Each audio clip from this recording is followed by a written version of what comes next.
Halo dan selamat datang kembali untuk Anda, sang pembelajar.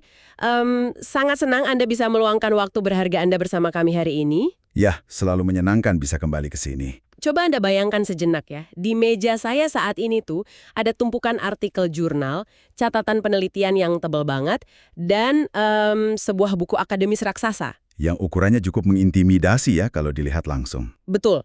Biasanya melihat tumpukan kayak gini bisa bikin kita pengen tutup laptop dan minum kopi saja. Pasti. Tapi dalam sesi eksplorasi mendalam kita kali ini, kita akan membongkar satu sumber yang luar biasa mencerahkan. Judulnya, Doing Realist Research. Dan buku ini bukan sekedar buku teks biasa. Nah, ini pada dasarnya adalah tempat berkumpulnya pemikiran brilian dari para ahli metodologi. Mereka mencoba memecahkan satu teka-teki abadi, yaitu bagaimana kita bisa benar-benar memahami cara kerja sebuah program atau kebijakan di dunia nyata, yang seringkali sangat berantakan ini. Sangat berantakan dan tidak tertebak. Misi kita hari ini sederhana. Kami ingin memberikan semacam jalan pintas bagi Anda agar menjadi individu yang tajam dan berwawasan luas saat mengevaluasi apakah sebuah ide, kebijakan, atau program itu sungguh-sungguh berhasil. Kita akan menghindari semua jargon akademis yang membosankan ya. Tepat, kita akan cari momen-momen aha dari tumpukan data ini yang bisa langsung Anda pakai. Yang menarik di sini adalah bagaimana buku ini dan metodologi di dalamnya secara fundamental menantang cara tradisional kita dalam melihat sebab akibat. Maksudnya, cara kita melihat aksi dan reaksi? Betul. Pendekatan realis ini memaksa kita untuk berhenti melihat dunia seperti deretan domino yang jatuh dalam garis lurus. Sebaliknya, kita diajak untuk melihat jaring interaksi sosial yang ruwet, dinamis, dan sebenarnya terjadi setiap detik di sekitar kita. Oke, mari kita bedah ini dari awal. Karena ada sedikit cerita latar belakang, semacam drama sejarah di bab 1 oleh Nick Tilley. Ah ya, cerita tentang pertemuannya dengan Ray Pausen. Ya, di tahun 90-an, mereka berdua ini perlahan mulai dikenal sebagai, katakanlah, anak nakal atau bad boys di dunia metodologi evaluasi. Karena mereka berani menentang ortodoksi. Betul. Saat itu kan semua orang tuh terobsesi banget sama eksperimen tradisional. Kayak uji coba terkontrol secara acak, yang biasa dipakai untuk menguji obat baru di laboratorium. Tapi Pauson dan Tilley melihat ada lubang besar di metode itu. Eksperimen konvensional itu memperlakukan dunia sosial layaknya ruang hampa. Ruang hampa gimana maksudnya? Gini, mereka menderita apa yang sering disebut sebagai sindrom kotak hitam. Kotak hitam? Ya, para evaluator jadul ini hanya mengukur masukannya. Misalnya, berapa miliar dana yang disuntikan ke sebuah sekolah. Lalu, mereka langsung melompat untuk mengukur keluaran atau hasilnya. Seperti apakah nilai ujian siswanya naik, gitu ya? Tepat sekali.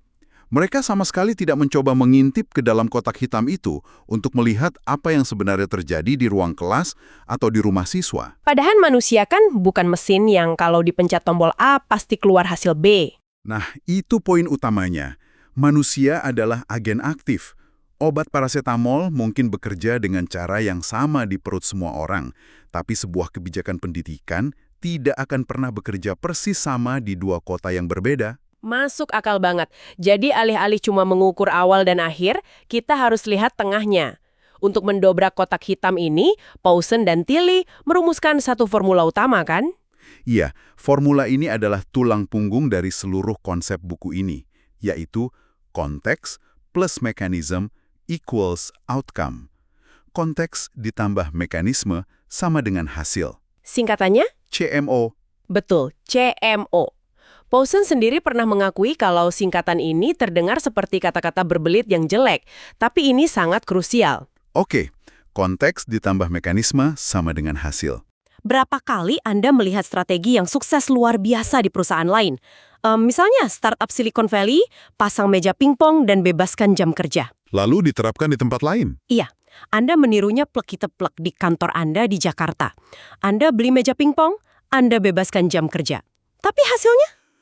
Karyawan malah tidak produktif dan proyek berantakan. Karena strategi yang sama bisa gagal total jika konteksnya berbeda. Jawabannya langsung terlihat dari formula CMO tadi. Anda meminjam programnya, tapi Anda tidak memiliki konteks budaya perusahaan yang sama untuk memicu mekanisme inovasi itu. Analogi meja pingpong itu sangat pas. Itu contoh klasik dari kebutaan terhadap konteks. Dan itu mengarahkan kita pada elemen yang paling misterius. Apa sebenarnya mekanisme itu? Nah, itu dia pertanyaannya. Apa itu mekanisme? Kalau saya dengar kata itu, bayangan saya tuh langsung ke roda gigi baja di dalam jam tangan yang berputar kaku. Sama sekali tidak seperti itu. Malcolm Williams di bab 2 menjelaskan ini dengan sangat indah. Mekanisme itu seringkali tidak terlihat. Tidak terlihat. Ya, dia menggunakan analogi bahwa mekanisme sosial itu tidak seperti jam mekanis, melainkan lebih mirip awan. Awan di langit. Betul, awan itu nyata. Ia membawa hujan, tapi bentuknya cair, bergeser, dan berubah-ubah. Kita menggunakan konsep mekanisme ini sebagai model atau heuristik untuk memahami dunia. Awan yang bentuknya berubah-ubah. Bisakah kita kasih contoh dunia nyata yang lebih membumi? Tentu. Williams mengambil contoh meningkatnya jumlah orang yang tinggal sendiri dan kaitannya dengan masalah tunawisma. Oke, kalau dilihat sekilas kan mungkin kita pikir itu cuma tren acak ya. Tapi kalau pakai lensa realis, kita melihat mekanisme yang tumpang tindih. Angka orang yang hidup sendiri itu naik bukan karena satu alasan. Ada mekanisme pilihan gaya hidup, penundaan pernikahan untuk yang muda. Lalu untuk yang tua mungkin karena pasangannya meninggal. Iya, mekanisme demografis, lalu ada mekanisme perceraian di usia paruh baya.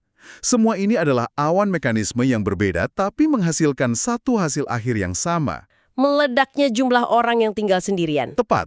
Dan disinilah bagian yang sangat menarik dari argumen ini. Oh ya, ini nyambung ke Gil Westorp di bab 3 ya. Karena awalnya Pausen dan Tilly bilang mekanisme itu cuma alasan dan sumber daya individu.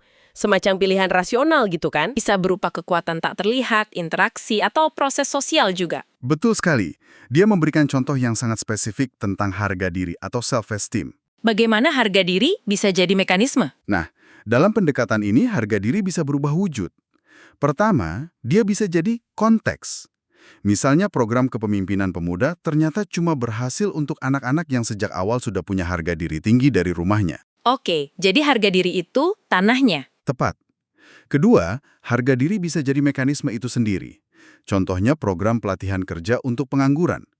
Program itu mungkin kelihatannya mengajarkan cara bikin CV, tapi sebenarnya secara diam-diam memulihkan rasa percaya diri pesertanya dulu. Dan rasa percaya diri itulah yang mendorong mereka berani melamar kerja. Benar. Dan yang ketiga, harga diri bisa murni menjadi sebuah hasil atau outcome, seperti dalam program konseling trauma. Menarik banget ya. Satu konsep yang sama bisa jadi garis start, mesin, atau garis finish, tergantung programnya. Westorp juga membahas kebijakan mempermalukan di depan umum atau naming and shaming.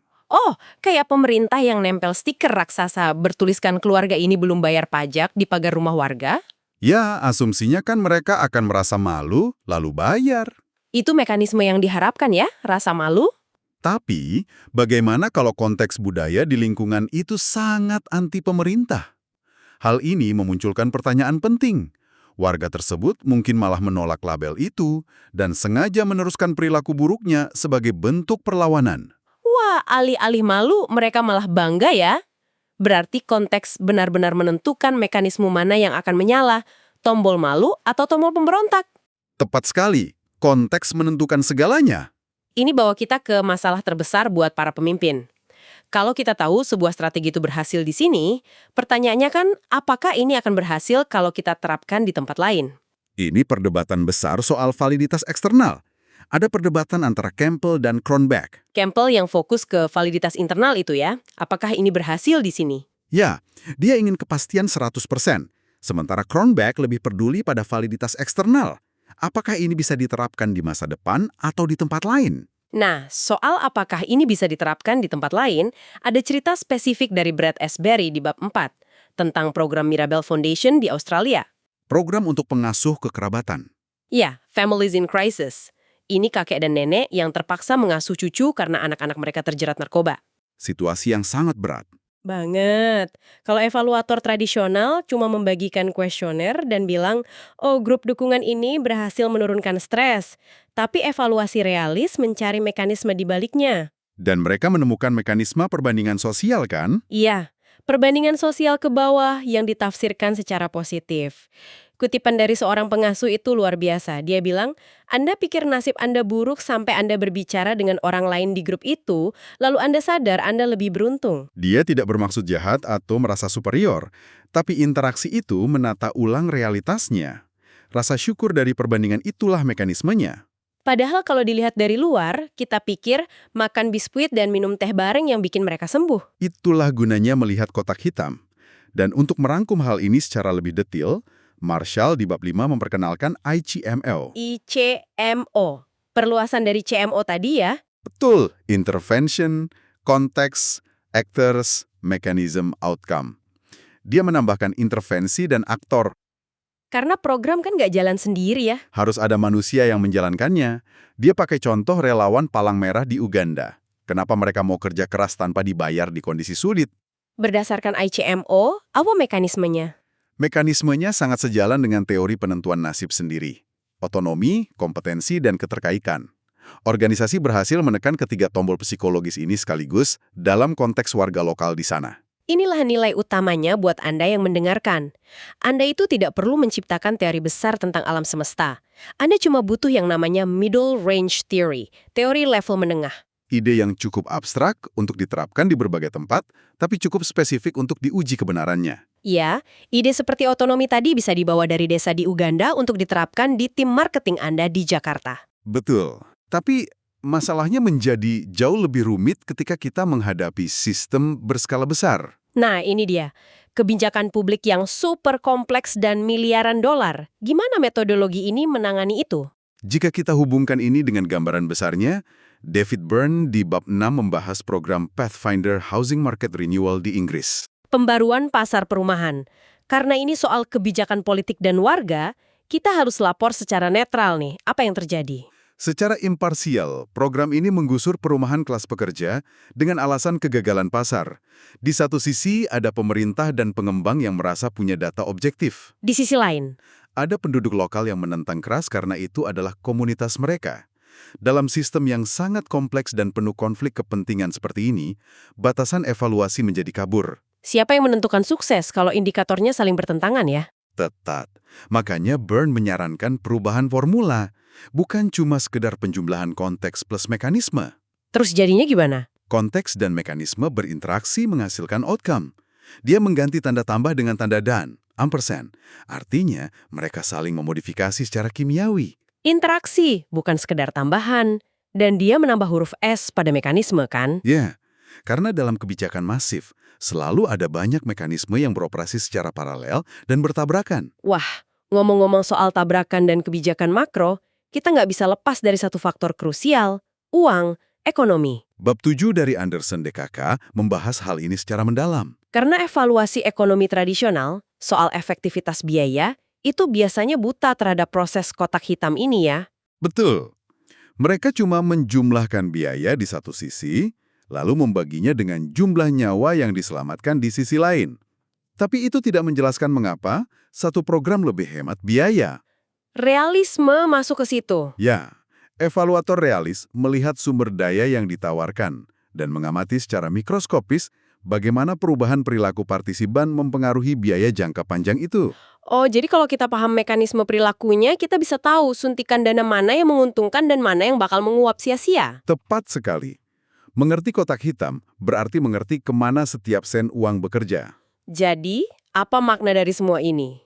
Mari kita rangkum perjalanan kita hari ini. Dunia ini berantakan. Sangat berantakan. Mengotak-atik satu hal kecil pasti akan mengubah hal lain di luar dugaan. Metodologi realis ini bilang ke kita bahwa mengetahui sesuatu itu berhasil saja tidak cukup. Anda harus tahu untuk siapa itu berhasil, dalam kondisi seperti apa, dan mengapa, yaitu mekanisme tersembunyinya. Dan saya punya satu pemikiran terakhir untuk direnungkan oleh pendengar seusai sesi ini. Silahkan. Lain kali Anda mendengar seorang ahli, politisi, atau bahkan buku self-help menjanjikan solusi pasti yang terbukti berhasil, tanyakan pada diri Anda. Tanyakan apa? Apakah mereka benar-benar memahami mekanisme tersembunyi di baliknya? Dan yang lebih penting, apakah Anda berada dalam konteks yang tepat agar percikan mekanisme itu bisa menyala?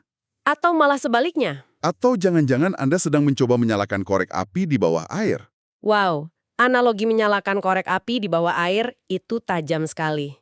Itu benar-benar memingkai ulang cara kita melihat semua janji-janji solusi instan di luar sana. Karena konteks adalah airnya, atau justru oksigennya. Betul sekali. Kami ingin berterima kasih banyak kepada Anda, sang pembelajar, karena telah meluangkan waktu berharga Anda bersama kami hari ini. Senang bisa menemani Anda mengeksplorasi ide-ide ini. Kami selalu menghargai rasa ingin tahu Anda yang tak pernah padam. Tetaplah bertanya, tetaplah kritis terhadap konteks di sekitar Anda, dan kami menutup sesi eksplorasi mendalam kita kali ini. Sampai jumpa!